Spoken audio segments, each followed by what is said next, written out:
so excited.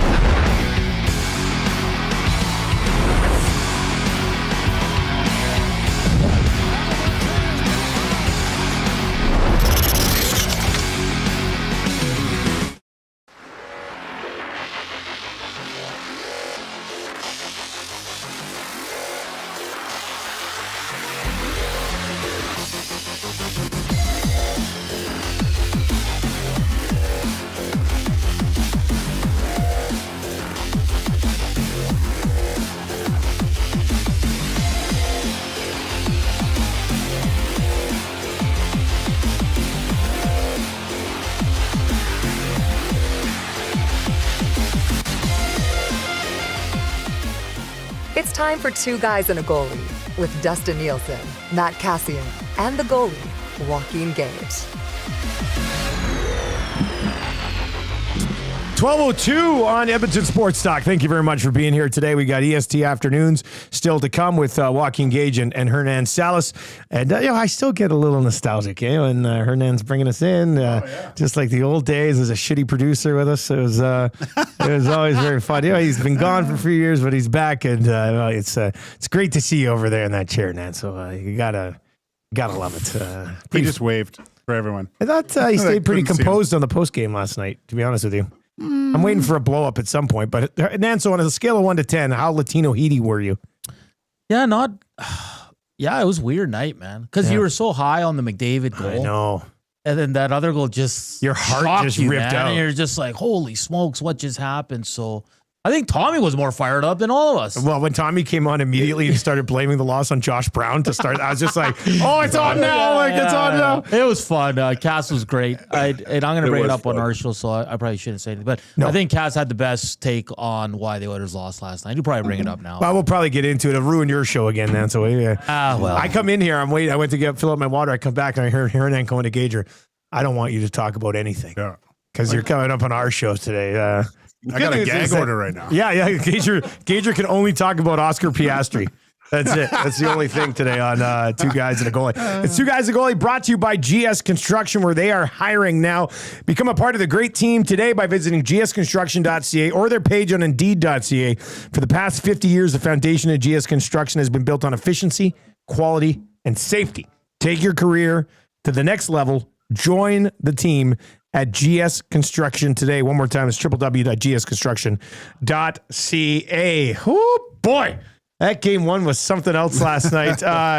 Cass, how was post game? I saw you being abused in the nasty chat on YouTube, but you handled it well, my man.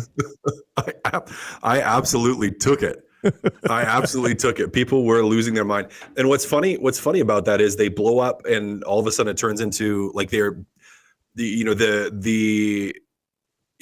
calling it the Skinner scapegoat syndrome, the triple S.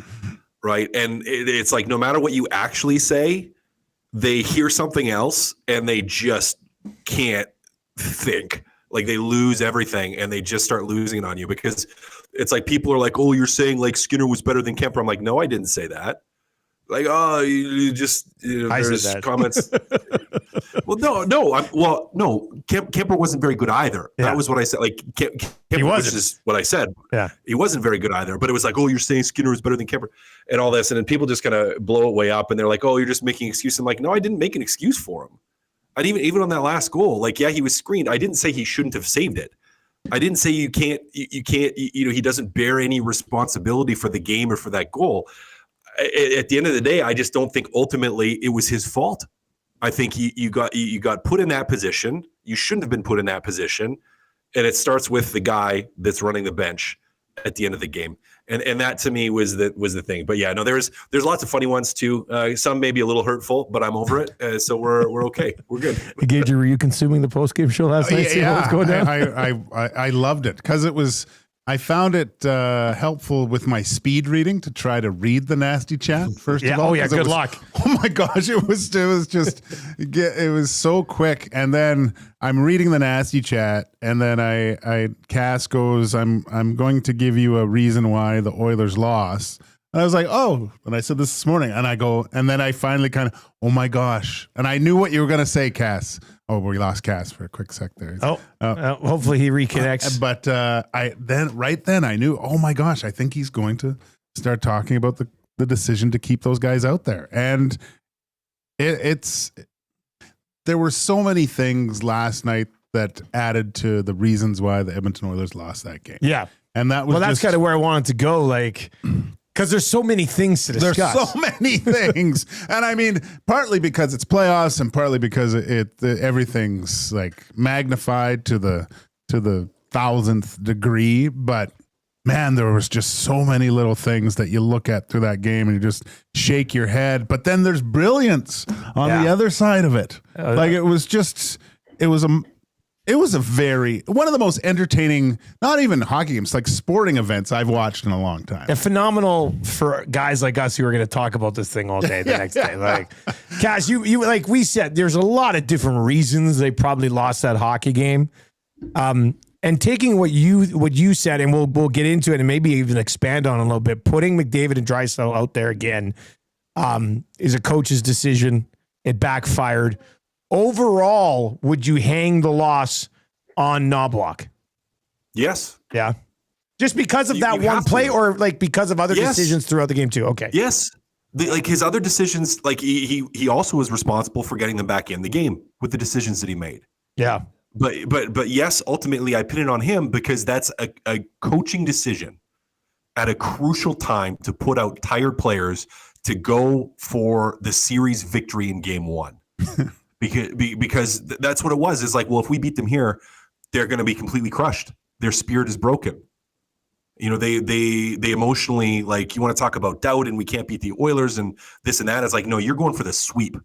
You're saying we're going to sweep this thing. We're going to win this tonight. We're going to sweep this thing. That's what putting those guys out at the end of the game does. Because you can't tell me you couldn't put out fresh legs for the last 30, 40 seconds or last 50 seconds. To say that, hey, these guys are fresh. McDavid and Draisaitl need a couple seconds here to rest. And don't tell me 40 seconds on the bench is enough after being on the ice for like 3 minutes. It's not. So, yes, I ultimately put it on him because the game was tied. They were back in it. And that is the decision that led to you losing the hockey game. Reed made a good point, too, about the whole thing because – just prior to that, they won the draw, and it was on Bouchard's stick to win it. With a clean lane. Before that, Right before that. And Kemper makes the save. That's when you yank him. Yeah. That was your shot. There was our shot. That was your shot. Yeah. And the buck has to stop with someone, and I completely agreed with Cass last night. And although there were numerous other mistakes, you get it to a point where let's just get this thing to overtime. And you have the momentum going into overtime. I've got my big dogs. You could see in their face they're gassed, like they had red faces, for crying out loud.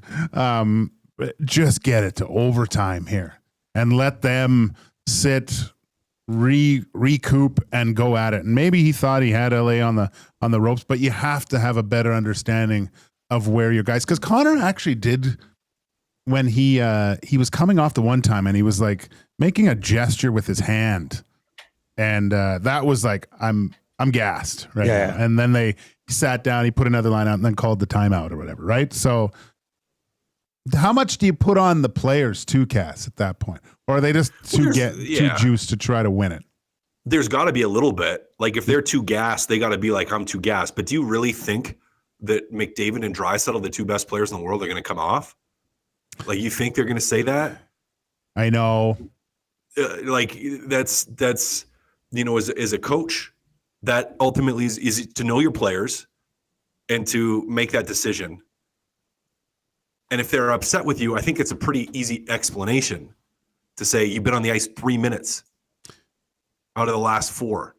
Like you've accomplished what we needed. The game is tied. Take a breather. Get ready for overtime after but. Like Henrique, Brown, and Janmark can go out and at least take Bush off. Yeah. Actually, you know what? That's a great point. You know what? Now their mindset is we're finishing it right here, so they're going to want to put Bush on. If your mindset is let's get it to overtime. Put Darnell Nurse out there. Let's go Kulak and Nurse and get make to sure. Overtime. Keep McDavid, Draisaitl out there, but let's make sure we've got guys that are going to defend. Yeah, it's not even just resigning to overtime, though. Like, it's not like, oh, we'll just, let's just try to make it to overtime. It's like, yeah, we just scored 3 goals. We got all the momentum. And yeah, you still want to push and you still want to score. But your guys are exhausted. They're exhausted. So it's not even like, hey, let's just wait for overtime. It's like, no, next guy's up. Hey, it's your turn. It's your turn. These guys are fragile. You're fresh. You have energy. Let's throw you out and see what happens here. Like, and by the way, be responsible because it's an overtime game at that point, right? It's next goal wins at that point. So, I didn't like how that was handled, and I wish, I didn't hear any questions on that in the post game presser with Knobloch, and I wish there were, because that would have been my first question for him. Would have been, are you satisfied with the decision to put out Connor and Leon after being on the ice 3 out of the last 4 minutes with a minute left in the hockey game? And just to see what he would say. And now he probably answers it, oh, they're the best players in the world. And it's like, well, I get that they're the best players in the world, but they're freaking tired. They're freaking tired, guys. Like, that infuriates me because it's an emotional decision. Like, it wasn't a wise decision. It was an emotional reaction to put those guys on the ice again, to try to, again, win the series in game 1. That's what he's trying to do. And I just didn't like it.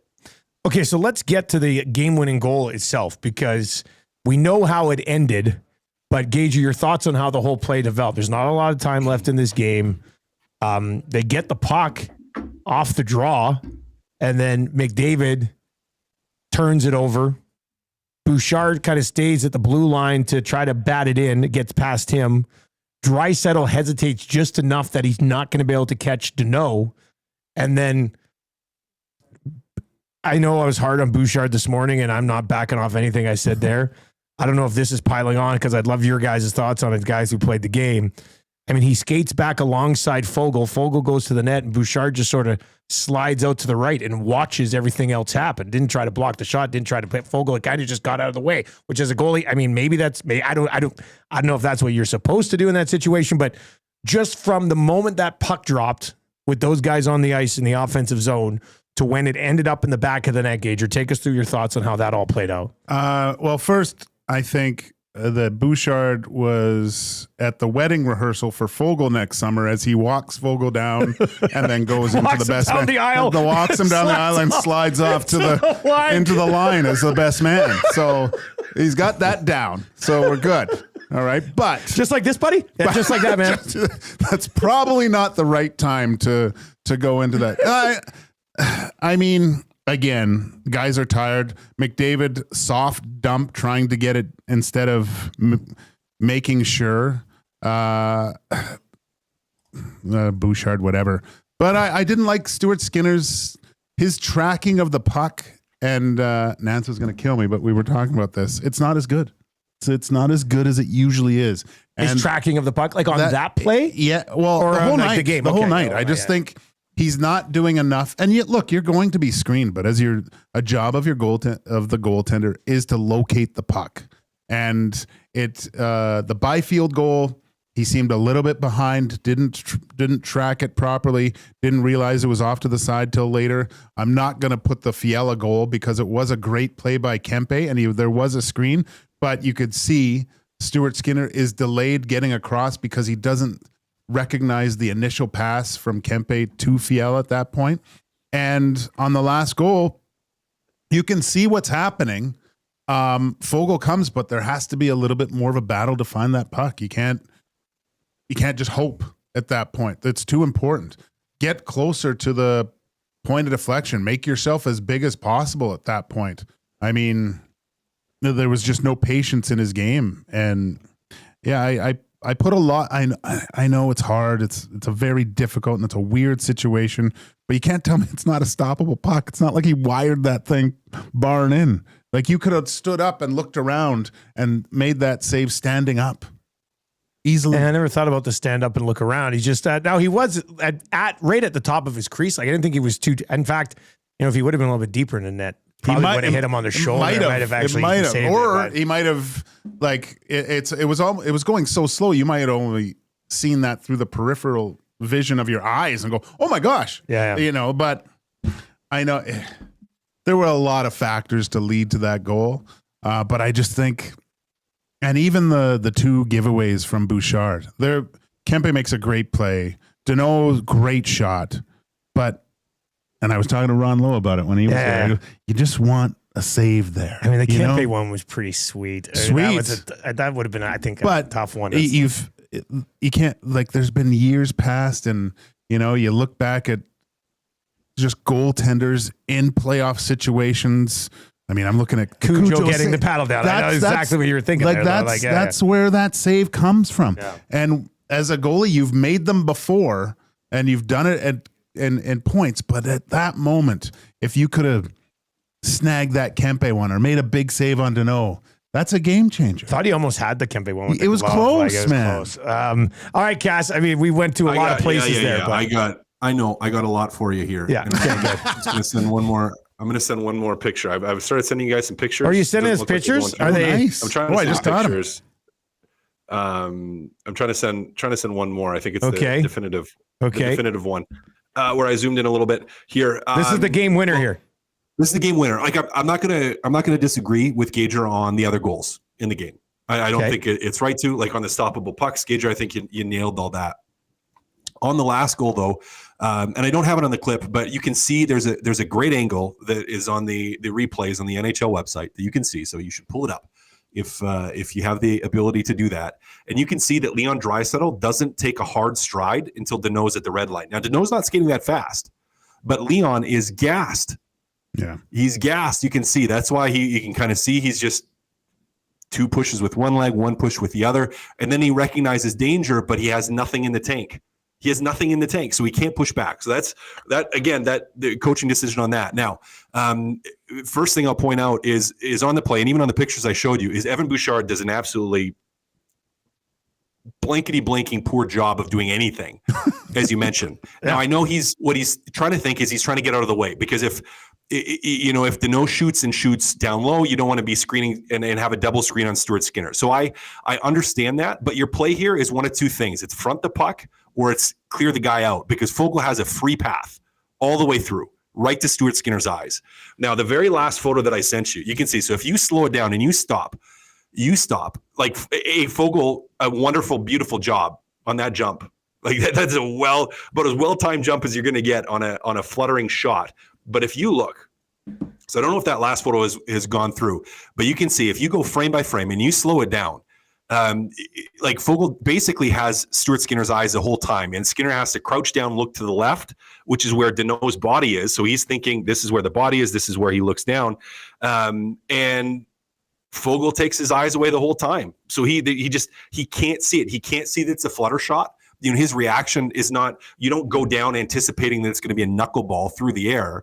And so, you know, to fight through, I guess, Gager, if those pictures come through, you got to tell me, what do you do to fight through? You have a guy that's 3 feet in front of you, so you can't go out 3 feet outside of your crease. And the shot was one-timed, even if it was weak, it was one-timed. The shot was one-timed, right? And so you're pushing to the, you know, basically staying in your frame. You're looking to the left, so you have a left-inning lean on your left shoulder, that side, because you can see the guy that's one-timing at his body. Like again, I know it looks bad because it's the flutter, but you can't see that.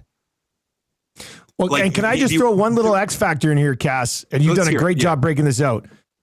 The moment that puck comes off his stick, if you go look at it, Foegele is snowing Skinner like at the exact same time. So Skinner's getting covered in snow from Foegele stopping and then jumping at like the exact same time that shot is. How much does that impact what a goalie does? Oh, and you're going off a sound. You're going off a sound, right? Yeah. You hear it. You don't see it. You hear it, right? Like you hear it and you know it's coming.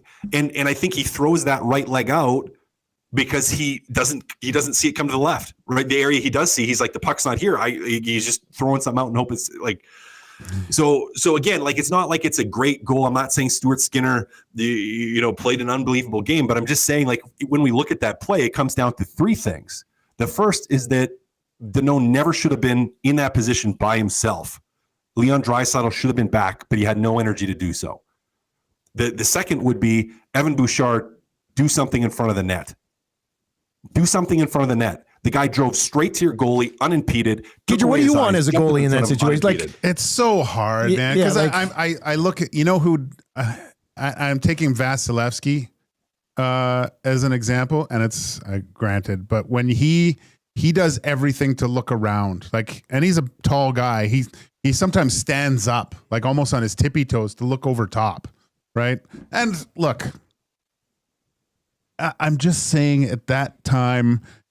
And I mean, look, his positioning in your first picture, Cass, I don't have the rest, but if he just stays like that, it hits him, right? Like it probably hits him in the shoulder where he's at. It's a broken, weird type of play that shouldn't have happened way down at the other end of the ice. But it just seemed like to me he could have done a little bit, trying to just be a little bit, find the puck a little bit better. This is what I'm trying to say. How? So how is he supposed to find the puck a little bit better there? Standing up, looking around. How. Like you right? The first picture you're showing, like it looks like the puck's going back. He can see that, right? He can see that it's. He can see where it's sliding over there. Yeah. So right then then you try to make yourself as big as possible. And I completely understand it. By that time, you are going by sound at that point, Cass, because you can't hear, like you can't see anything. As soon as you hear that like stick on puck or stick hitting the ice, your immediate reaction is to go down. And I get that. But that's the sign of a guy that got his eyes taken away. So he got his eyes taken away, but you said a couple times, and people have said it in the nasty chat too, is like, oh, you got to fight through. So how? Tell me how you fight through that. How do you fight through a guy that's? Are you asking because it's so bang bang, Cass? Is that why you're like? It's a one-timer play with a guy again snowing you, taking away your eyes as you're trying to look to the free space, the direction the puck is moving, which he does, and then a flutter flub shot. Where if the last one, and I'll send it again after. I don't know why it's not, probably because we got a second one. I did get a second one. It's the last one is the telling one because you can see where Deneau's blade is even and where the puck goes off of his blade. And so from a directional standpoint, like with what Stuart Skinner can see, there is no way for him to see over there. And so it's like, well, fight through it. Like, what do you want him to do? Do you want him to two-hand Fogel in the head? Is he's coming into the net? Like, do you like what on earth are you supposed to do? You can't stand straight up there. You can't stand. You have to. As soon as you hear the shot, you're going down butterfly, right? Like, you have to go down. So he goes down thinking the shot's coming in hot, and then it's just it's over here, and he can't pick it up, fluttering in. Like, and he's probably most goalies are going to think that he's looking at the net too, right there, and he probably thinks he's trying to shoot it far side. That's where he's going, and watch. I think that's where he's going. He kicked his right leg back when he. So when it didn't hit him and he couldn't see, so it went to a part where he couldn't see, right? Because he can see because he's looking down and around to the left. He can see where Deneau's is and where Deneau's stick is, right? And that's why he kind of does that little kick with the right pad because the second it's like, oh wait, this didn't hit me. This didn't come in my vision, in my field of view on this side. So he's like obviously went back the other way. So he's just throwing something out there. So it just like, again, people are like, oh, you're making excuses. You make excuses. It's like, well, I'm not making excuses. I'm looking at what happened. I think a really nice play by Fogel, to be honest with you. It was a great play by Fogel. It's unreal. Look, it's just the way it came off his stick. You almost had a second opportunity, and it was like. You're saying reset, find it, and get a piece of it. There's somehow you have to try to find it at that point. And I mean, Bouchard. Like, how do you find it? How do you find it? How can he possibly find it in that? Cass, I think you could stand up and look if you can't see it. It's almost if he stands up, it goes in flat on the ice because he puts it anywhere remotely close to where he actually Deneau was trying to put it, and we're even more so ripping him to shreds. So how could you not go down and just take up as much net as possible? We're still talking about it being How screened. could you not fight through it? Like it's like he's darned if you do, darned if you don't for Stuart Skinner in that instance, and that's a great job by Fogel because of it. And again, Leon can't get back because he's too tired. Well, and can I also point out another thing? If you go back and watch, if you like freeze it from the game cam view, Bouchard is 2 steps ahead of Fogle when they're bringing this puck in over the blue line. And if he just gets in front of Fogle can't get to the net to set the screen. Like it's a absolute garbage effort by Bouchard. At center ice, he's 2 steps ahead of him. At the blue line, they're even. And if Bouchard just slides over and gets in front of Fogle here, he can't get to the net to cause the issue. Instead, by the hash marks, Fogle's a step ahead of Bouchard, and Bouchard literally does nothing on the rest of the play. Yeah. Fogle goes to the net unimpeded, sets the screen. Yeah. Bouchard turns. When Deneau shoots it, Bouchard backs up out of the way, and Fogle jumps up to try to set even a better screen. It's just, and let the puck get through. But Dusty, I understand where he backs up because he's thinking, I don't want to take away the eyes. Like there's already a guy there at that point. Yeah, so but then why didn't he get in front of Fogle onto the way in the net and be like, I have to win this race to the front of the net? Well, it's not even to win the race to the front of the net because he's thinking, oh, this puck is going back. I might have to play basically a 2-on-1 because if Deneau is in front of Draisaitl, which he is, like it turns into a 2-on-1 for me. But the play and the telling play is that moment right as he starts to pivot. You know, as Fogle's driving, you got to give him a shot in the hip. You have to impede him. You can't just let him skate through. You have to do something. Force him to step around you because you have the lane, right? It's your lane. You have to make him step around you. Now, because if he steps and he forces Fogle to step right before the hash marks, you're right. He could have before the hash marks. He could have when he pivoted, he could have bumped him a bit and then tried to do what he did. Yeah. Right? Give him a nudge, give him a bump him into Wallman, who's standing right there. Right? Like and that's the part of the play to me. The backing up is like he's trying to let Skinner see it. So I understand that. And I understand, hey, might have to play a 2-on-1 here against me. Right, because I don't see if we have a guy back on here and I see Deneau just skating in, and if he walks in, I gotta be here. But the not impeding Warren Fogle at all when you had a chance to that's the killer for me on that play. Yeah, on the Bouchard play. Okay, so that's the final goal. Now let's do the 5th goal. Extended 2 guys today. No, I mean we have to talk about the fact that in the second period they had a total up until the end of the second of like 10 shots. Simply wasn't good enough. And 2 of the goals, I mean, we're on Bouchard's conversation right now, so let's just continue with it. Cass, your thoughts on his play on the 3rd and 4th goals? Yeah, well, I don't want to make sure I get it backwards. The 4th one was when he set up Deneau nicely right in front. I mean, do we even have to say anything on that? Like he's trying to hit McDavid on we call him a Chelly for Chris Chelios. Right? For whatever reason, that's what we called him back in the day. We called him a Chelly. That was his thing? So he's trying to hit him. Yeah, he's trying to hit him with the Chelly in the middle, like so thinking quick transition, but you're doing it on your backhand with pressure. And so there's pressure on your back. So you have to turn your hands all the way over to get that puck where you want to go. And he just doesn't do it. Like it's just high risk, super high risk. So yeah, it's just, I mean, that one was just ugly. Gager. What do you think?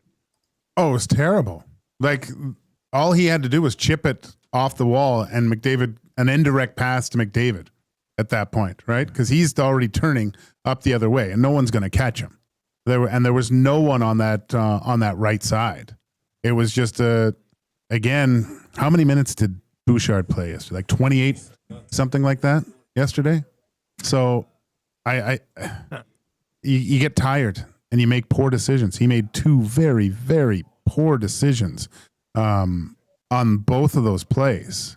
I mean, it looked awful because they're all behind on the first one, the Kempe one, where he falls down and gets tripped. And man, you're right, Gager. If Bouchard just chips that to the corner, McDavid picks it up, gone, free, just gone. Free. Yeah. But on the other one, it's almost the same thing, right? He's thinking offense, and it's like a soft. That soft play up the wall, just softly backhands it up to Darnell Nurse, who's under pressure from Kempe, and then scrambles back to the front of the net. And then for whatever reason decides to chase behind the net and then gets tripped by his own player and falls and can't recover back. Like he shouldn't have chased behind the net. No. Like you have guys coming in. If he stops on the goal line there, if Evan Bouchard stops on the goal line, he's in front and can challenge Kempe on that puck. Yeah, Kempe probably just buries it into Skinner's chest. You're right. Right. Yeah, Kempe doesn't have a chance to cut it to the middle because Bouchard was there. Maybe he would be there. Maybe. I mean, he still might have been able to make the move, but at all. Like as a defenseman, you should like the reasons you skate behind the net, all the way behind the net, is you have the puck. Yeah. Like aside from that, you like unless you're like on a guy, like engaged, like trying to chip the puck away, like you have a hand on the guy's hip and you're actively like pushing him, you never go behind the net, or you shouldn't. So yeah, it was a oof. Yeah, he should not have headed behind the net there. I mean, then he gets tripped up by Skinner's stick too, and it's just well, because Skinner's there and Nurse is on the other side, recovered to the front of the net. Yeah, you're right. I mean, you're right. Skinner's got a guy behind that. He's got Kopitar, takes him down, and Nurse had slid over on Kuzmenko. But who is it? Wallman and Bouchard on the last goal, the game winner? Was it Wallman? Yeah. I mean, if you got to take Bouchard off in that case. If it's Nurse probably blocks the shot. Or he doesn't even let Fogle get through, first of all. He stops Fogle. Yeah, Fogle wouldn't have had that pass to the net. Yeah. Yeah. Anyway. All right, well, there's that. Okay, so now this is going to be the ultimate plot twist. I like them coming out of the game. I think I might like them a little bit more than I did going into the game because of what they did in the third period. Cass, how much did we talk about Darcy Kemper being the kind of the bigger piece that was a difference heading into this series? And you're like, oh, Darcy Kemper is going to be nominated for the Vezina, and he's better than what they've had recently. And then they get the one late, and then we saw what McDavid and Draisaitl did when they were together in the third period.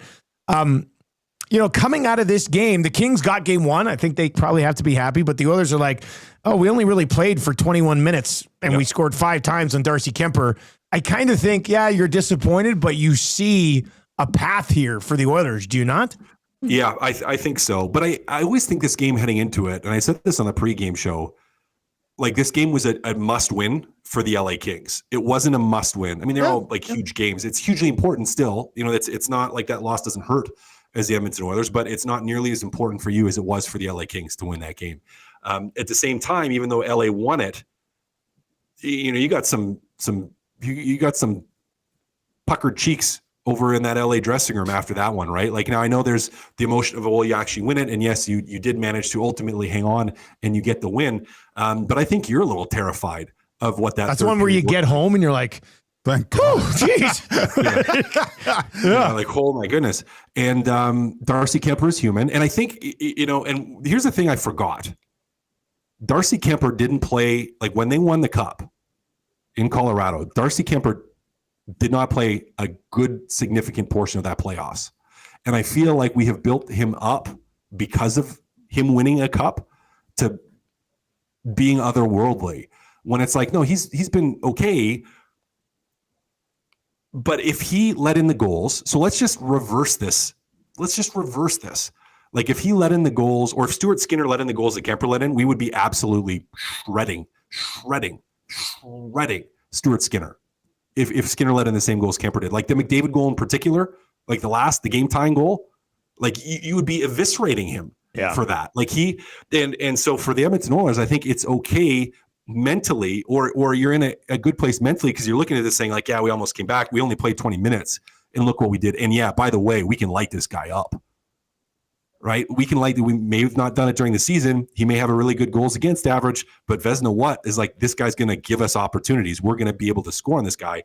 I think that's big. So I picked, I originally think I had Edmonton in 6, if I recall correctly. And before Tommy asked me, and I was like, is that chewing through things? I'm like, maybe Edmonton in 7 is what I said in the pregame show last night.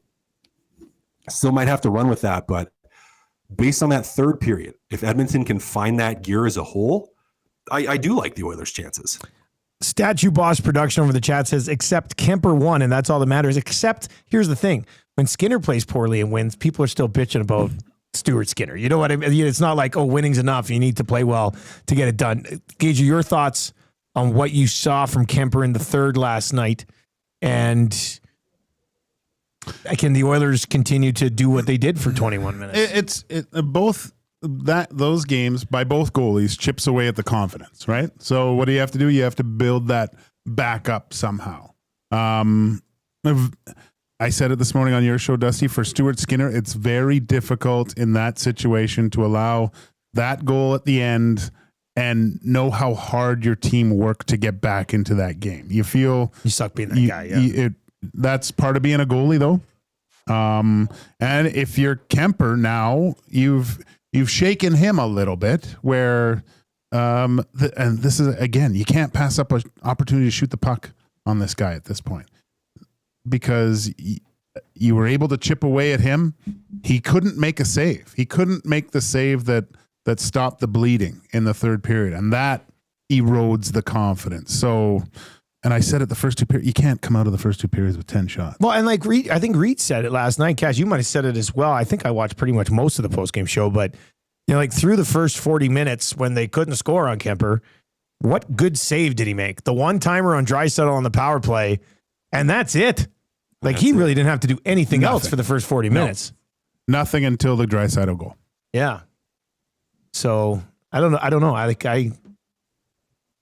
mind the position that. Okay, so we've got more to get to here. What do you do with Brown next game? I was jokingly saying they should just go 13-5, get Kane and Frederick out there, and I was joking. People like Dusty, I don't mind the idea. I was like, they're not going 13-5 in a playoff game. But Cass, I mean, do you go to Dineen? Do you play Brown and hope it's better? What do you do on that back end? You go to Dineen. Like, what did Brown give you? The only reason you play Brown is maybe some physicality. But the guy's played, that's the second game in like a month. And not because he was injured. So, and from a pacing standpoint, there was pace to that game. And Dineen has slightly better pace. So, yeah, I'm going with Dineen. And he's probably not going to play very many minutes either. You know, Dineen's at 6 or 7 minutes as well. Yeah, like 7, 8. But Jordan Spence only played 9 minutes. Right? No, Jordan Spence played 6 minutes. For the Kings, and the Kings' entire fourth line played less than 4 minutes. So it's not like the Kings are rolling 4 lines out on you and playing all 6D the same amount of time. Brant Clark only played 11 minutes. No, you can't. I mean, he did make a good block on the 5-on-3. On the 5-on-3, but you go and totally redeem yourself. On the 5-on-3. I was shocked he got out there on the PK. To tell you the truth, I was like, why are you putting a guy that hasn't played at all into a situation with that power play that looked great? They managed to kill it off, but you could see it. The game is way too quick for him. Like his head is spinning out there trying to locate where his guy is, what's going on. He looks like a guy that hasn't played in a month, right? It just didn't make. You want someone with a little bit more pace. That's if he's in next game, that's very interesting. You obviously have zero faith in the Dineen kid. Yeah, I guess that. Yeah, like none at all whatsoever. But you're telling me Dineen can't play 4 or 5 minutes and move the puck? Dineen skates better and moves the puck better. Yeah. Yep. I mean, Kaz, what else do you need to know? That's why you put him in. Yeah. That's why you put him in. Like you don't need the physicality of Brown because Wallman's doing it apparently. Yeah, man, Wallman did have a couple of nice pops last night, didn't he? Yeah, he did. Physically, he had a couple really nice pops. Yeah, on the flip side, though, because it's in my head now, and I'm going to go full ADHD and just want to talk about this. So I want to hear your guys' thoughts. I said on the post-game show, Wallman was average to below average yesterday. Yeah, he was. He certainly wasn't above average. I mean, I would agree with you on that. Does that terrify you? Yes or no? And why? It doesn't terrify me because I think there's a better game there, and they almost won this one. You know, so I'm not. Are you terrified by it? A little bit. Yeah. A little bit because you need the guy to play 25 minutes a night right now or more. I think I put him in a category where I put the Ottawa Senators in tonight. I am calling for the Ottawa Senators to come back and win tonight's game. Are you liking them in game 2? Just plus 140 at Coolbet. They were a young team, and not that Wallman's young, but getting into and just the exuberance in the playoffs. And I think that's what you saw with Wallman a little bit was the moment got a little bit too big for him. Where he's a physical guy, but he seemed a little bit more composed in the games that we saw prior. So I think he'll be fine, Cass. I think it just got away from him a little bit in certain cases there. But I like the fact that you finally have a guy that when the other teams have to be careful when he's on the ice, because he'll lay you out if you're not careful getting a pass, because there were some pretty good hits. Cass, it was his second playoff game in his career.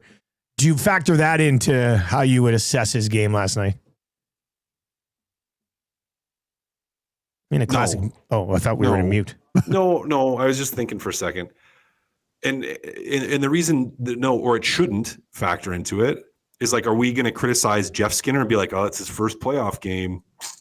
I mean, I also didn't technically like his first playoff game either, but right. But I didn't like his game. And it's not like, he had a bad game because it's his first playoff game.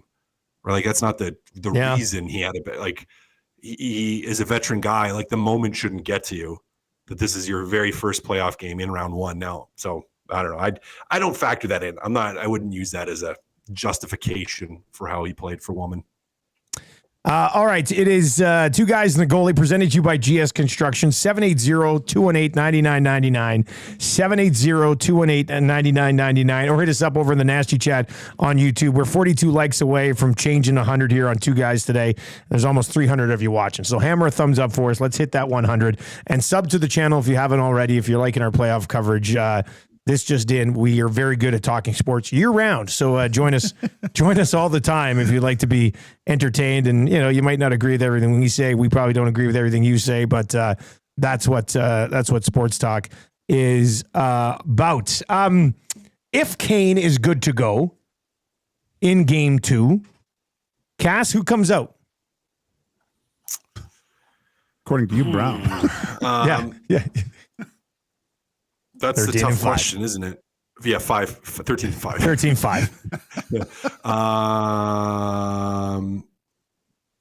13-5. That's the question. Skinner? I don't know. Podkolzin? Probably coming out. Skinner's Skinner? Coming out. I think for Knobloch, it'd be Skinner. I think the other conversations to be had are Skinner, Podkolzin, and then Frederick, you played a game. Let's rest it for a bit. Kane can try to provide some physicality.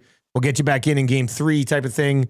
Because what do you think of Fred? Like, he played 9 minutes, had an assist. Yeah. Wasn't really buzzing around out there much. Right? Looked like a guy who was nursing, obviously, an ankle still. But yeah, he great play on the goal, though. Like, that's what you need. Play. So battled around the net. I mean, I hate to take Frederick out because he's done that in a couple games where he's created havoc in front of the net, and that's what you need.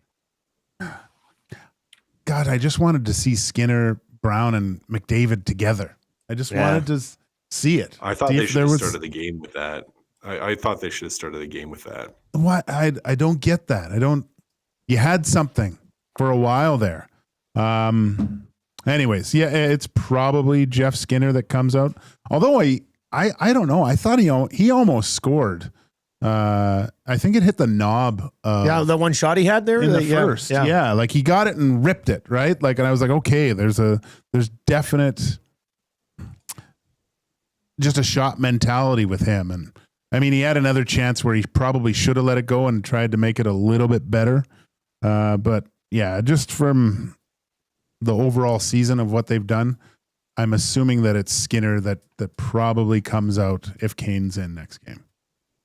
If Bettman allows it, I guess. Yeah, if Bettman allows it, we'll see. Kachuk's Cass, what do you make of this? The Elliot Friedman report that teams were the NHL was like, hey, it's not a good look to have guys not play game 82 and play first game in the playoff. Why is that a thing now, do you think? No, because too many people are complaining about it, right? Too many fans. The fan buzz has got around to it. The media buzz around it and everyone. And it probably tells me that there's GMs that are starting to be like, hey, this is a little ridiculous. And I still think it's ridiculous. I think it's absolutely ridiculous. Put a rule in place, right? You can't do that right now. Put a simple rule. Yeah. You fix the rule. Just until the rule's fixed. If I was the Oilers and they said Kane can't play in game 1 because I would have said, screw you. Yeah. Everybody's done this. If he's good to go, he's good to go. He's good to go. Yeah. And he wasn't ready for that game. He needed a couple extra days to skate, of actually practice for us to make sure that he was good to go. He needed a couple full days of full practice to make sure that they did have 4 days off, right, between games and game 1. So that's an important 4 games for a guy. I mean, the answer is so easy, guys, though. It's just make a rule. You have as many players on your roster as you want, as much salary on your cap as you want. but your game night roster salary compliant has to be salary compliant, even if you give it an extra buffer. So let's say there's an extra 2.5% buffer on top of it, right? Like where you give it a little extra buffer because of how LTI and all that works. Like sure, give a little extra buffer, but your game night has to be cap compliant. Yeah, so you can have $100 million on your payroll, but come game night, it's cap compliant. Yeah. I mean, that just seems so easy. Like that would allow the game to continue structurally like it does in the regular season. It's a crazy. What a crazy idea. Teams flying so far over the cap. It doesn't make a lot of sense to me. Cass, is it McDavid and Draisaitl to start next game, and who is on their wing? Yep, it is, and I think it's going to be Corey Perry on their wing to start the game. I'm glad you brought this up because I like Corey Perry there too, but I'm wondering how much you can run him if you're going to play those guys a ton. Is he more effective in spurts with those guys? Yeah, and I think that's it because he played 15 minutes last night, and that's more than he typically plays. Like he averages, I think, 11 and change, I think, or 12 minutes, right around 12 minutes. And I don't think you want to be playing him 15 minutes a night, but I think you start the game with that because there's some jam there. Corey Perry will be fresh. You can move him out, put different guys there, throw Hyman there, like we saw at the end of the game. Like you can move different guys into that spot if need be. But I think you're going to. I would be shocked if he doesn't start with that, just because it gave such fits to the LA Kings. And I think you're going to try to, even though LA won, you're going to try to hit into this next one and mentally, as part of that mental game against them, just be like, yeah, we're going to start these guys and you guys aren't going to be able to deal with them. I think that's the impact that the Knobloch's going to be looking for. Yeah. And then you can sub in Hyman, right? Yeah, you'll probably see that anyway, no matter who starts. So then let's throw this out there. Gauge your second line. If McDavid and Draisaitl are together and one of Hyman or Perry is with them, let's just say, because I would think if Perry's not with them, he's probably down in the bottom six somewhere, and then you flip him around. Who would you play? Nick Nuge will be your second line center. Who'd you play with him? Nuge. Just if Kane plays? Nuge, Kane, Arvidsson? Or you put Hyman there and just be like Perry and Brown can flip. Yeah, I think it's Nuge and whoever, Perry or Hyman, and then Arvidsson, I guess. I don't know. Arvidsson he had some chances, but you need more from him. I mean, if Kane is in fact back for game 2 or game 3, whenever this does happen, if those big boys are going to be together, I mean, Nuge, Kane, Arvidsson might make the most sense. Oh, you know what I want though? What do you want? I want Henrique, Frederic, and Kane. Okay. Oh, then you could go Nuge, Arvidsson, Skinner. Yeah. Yeah. Or you go Nuge between Kane and Frederic. Like I just want to see Kane and Frederic just run people. Yeah, that would be nice.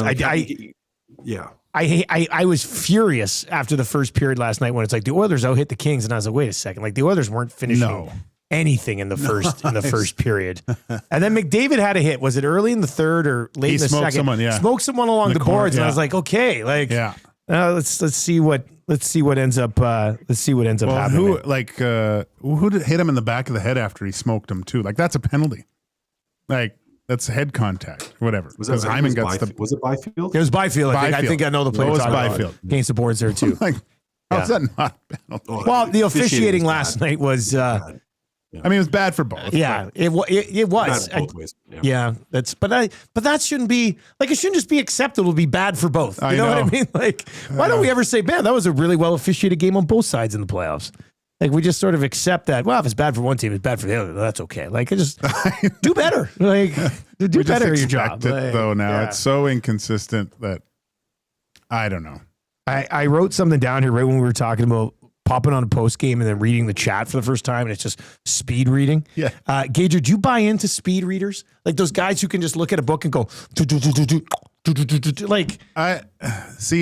When I read, I don't skim. Like they skim words and then kind of summarize it. And their brain sort of just like it puts it together. Like, I think so. I read quite slow. That's infuriating still. But I had a friend, Greg DeVries. Okay. He could speed read. Really? Yeah. So just is that a natural thing, or did he train yourself? Because I remember we were sitting on the bus together one time, and we were both we were reading the same book, I think. And he was going ahead in pages. I go, are you just doing this because, like, you're just trying to beat That's me? what I always wonder. They're showing off. I always think speed readers just show off. And it was, no, he knew everything. So, Cass, where do you come out on the theory of speed reading? It's not like I've researched it, but I would lean towards it being a bunch of bull. Like you might be able to summarize general things. yeah. But you can't tell me you're able to absorb all that specific information. I don't think you can do it. That's like Mike on Suits. Yeah. Like he can read everything and never forget anything. And it's just like, come on, I know Imagine it's a TV having show, but that. still. Jeez. Man, that would be good. That would be good. Okay? That would be, I'd be a fake lawyer. all right, 780-218-9999, 780-218-9999 is where you can chime in. Canadian Freight Broker says, guys, we love Kane, but no way will he be 100% game speed. First game back in the playoffs. I am Knob. I play Kane 6 to 8 minutes in his first game. And it's kind of tough then when you're limiting, having to limit guys in their first game back to try to get them up to speed. I mean, it's probably also not reasonable to think that he's going to come out and give you 19 good minutes. No, you can't. You almost have to. It's just like Frederick. He didn't start at the top, right? So, but I don't mind putting them down on the third line, fourth line, see what happens. And what about the Janmark, Henrique, and Brown line? Like, Janmark scored in a real goalie. Yeah, that was so funny. Jack Michael's like one of the most the embarrassing things you'd ever want to hear as a hockey player. I think that is the first time he has shot a puck past a goalie this year in the playoffs, game 1. Or as Reed pointed out, he's on a 2-game scoring streak in the playoffs. Yeah, Game 7 last year, Game 1 this year. I said he's a modern day Claude Lemieux. There you go. Jeez. All right. What's coming up on EST afternoons? What do you guys got locked in? We got Hacksaw joining us. Talk a little NFL He's a beauty. draft. He's a beauty. That's Lee Hacksaw Hamilton at 2:20.